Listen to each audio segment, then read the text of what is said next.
Hi, my name is Jennifer Elsby, and thank you for joining me on my presentation on the impact of the 2019-2020 bushfires on the population of the Green Carpenter Bee on Kangaroo Island.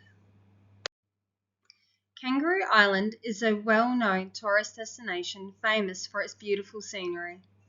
Many people flock here purely for the scenery, as 45% of the country is covered in native vegetation, with 45 plants not found anywhere else in South Australia.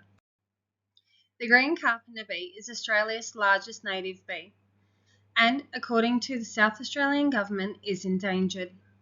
It is an endemic species, which means it will not migrate, and although it can travel up to 20 kilometres, it cannot pass through barren land, which makes fires its biggest threat. Unfortunately, it was found that once fires have come through an area, the Green Carpenter Bee will not re-establish their nesting grounds there. The Green Carpenter Bee has a very important role to play in its environment. It is one of few Australian bees that are able to buzz pollinate. For example, the honeybee cannot.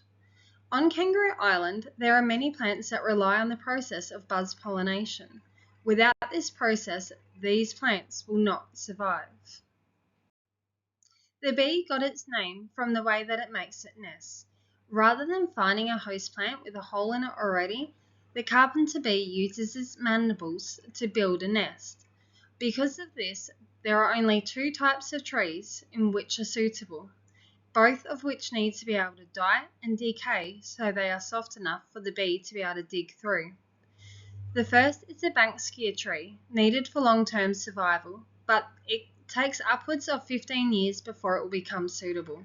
The second is the grass trees, which shoot up quickly after fires, but take 2 to 5 years before becoming suitable, and even so after that are only usable for up to 2 years.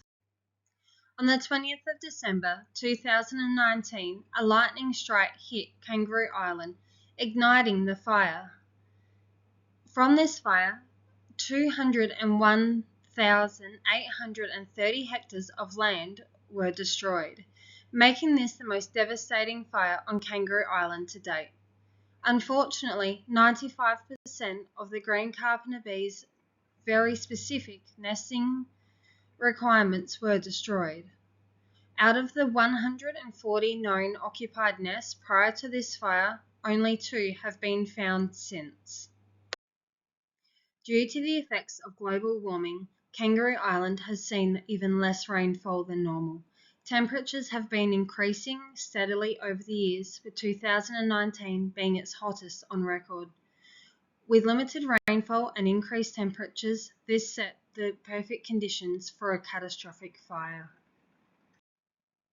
On Kangaroo Island, artificial nesting stalks have been already installed.